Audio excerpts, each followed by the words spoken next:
Hi అండి. ముందుగా అందరికీ నా యూట్యూబ్ ఛానల్ చూస్తూ నన్ను ఎంకరేజ్ చేసి, నాకు సపోర్ట్ చేసి, నన్ను లైక్ చేసి, నన్ను ముందుకు తీసుకెళ్తున్న మీ అందరికీ, నా యూట్యూబ్ ఫ్యామిలీ అందరికీ చాలా థ్యాంక్స్ అండి. వాయిస్ ఓవర్ ఇవ్వకపోతే వ్యూస్ రావేమో అనుకొని వాయిస్ ఓవర్ కూడా ఇస్తున్నాను. వాయిస్ ఓవర్ ఇవ్వటం అంటే మీరంటే ఎప్పటినుంచో యూట్యూబ్ ఛానల్ స్టార్ట్ చేస్తున్నారు కాబట్టి మీకు వాయిస్ ఓవర్ ఎలా ఇవ్వాలి, ఏ టైంలో పోస్ట్ చేయాలో తెలుసు. మేము కొత్తగా లెర్నింగ్ స్టేజ్లో ఉండి మరి చాలా కష్టపడి షార్ట్స్ కానీ, లాంగ్ వీడియోస్ కానీ పోస్ట్ చేస్తున్నాం. 1 ఆర్ 2 వ్యూస్, లేకపోతే 10 వ్యూస్, 20 వ్యూస్, 50 వ్యూస్ ఇలా మాత్రమే వస్తున్నాయి ఫ్రెండ్స్. ఒక్కసారి మీరు మా ఛానల్ కూడా చూడండి, మేము చేసే వంటలు కూడా చూడండి. మీకు నచ్చితేనే లైక్ చేయండి, సబ్స్క్రైబ్ చేయండి ఫ్రెండ్స్. నేను ఇలా అన్నానని మళ్ళీ మీరేమీ అనుకోవద్దు. ఎందుకంటే చాలా కష్టపడి ఇలా మొబైల్ బాగోకపోయినా సోషల్ మీడియాలో ఎలా అయినా కొంతమందికి ఇమేజ్ వస్తుంది, కొంతమందికి రాదు. కష్టకాలంలో కూడా ఛానల్ పెట్టాల్సిన పరిస్థితి వచ్చింది కాబట్టే మేము పెట్టుకుంటున్నాము.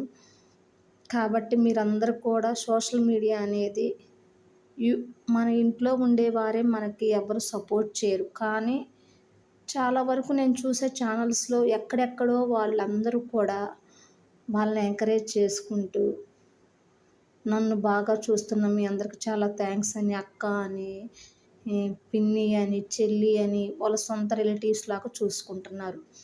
ఓకే ఫ్రెండ్స్, అయితే మనం రెసిపీలోకి వెళ్ళిపోదాం. ముందుగా పూర్ణం బూరెలు, ఇవి మీకు అందరికీ తెలుసు. దోసపిండికి మనం ఎలా అయితే బ్యాటర్ రెడీ చేసుకుంటాం అలాగే రెడీ చేసుకుంటాము. అయితే కొంచెం దాంట్లో తినే సోడా, నేనైతే కొంచెం మైదా వేశాను. ముందుగా పచ్చిపప్పు ఒక 1/4 కేజీ వరకు నేను ముందు కడిగి ఒక 2-3 గంటలు నానబెట్టుకున్నాను. ఆ తర్వాత కొంచెం సాల్ట్ వేసి పచ్చిపప్పు బాగా ఉడకపెట్టుకున్నాను. కొంచెం బెల్లం చాకుతో తురుముకున్న దాన్ని బాండీలో వేసుకొని కొంచెం వాటర్ పోసి పాకం దగ్గరకు పడ్డాక నేను ఉడకపెట్టుకున్న ఈ పచ్చిపప్పుని మెతుపుకొని అందులో వేసుకున్నాను. దాంతోపాటు ఎండు కొబ్బరి కూడా బాగా తురిమి అందులో వేసుకున్నాను. పూర్ణం బూరెలు చక్కగా ఉండల్లాగా వచ్చాయి ఫ్రెండ్స్. ఇంకా వాటిని ఎలా చేయాలో మీకు తెలుసు.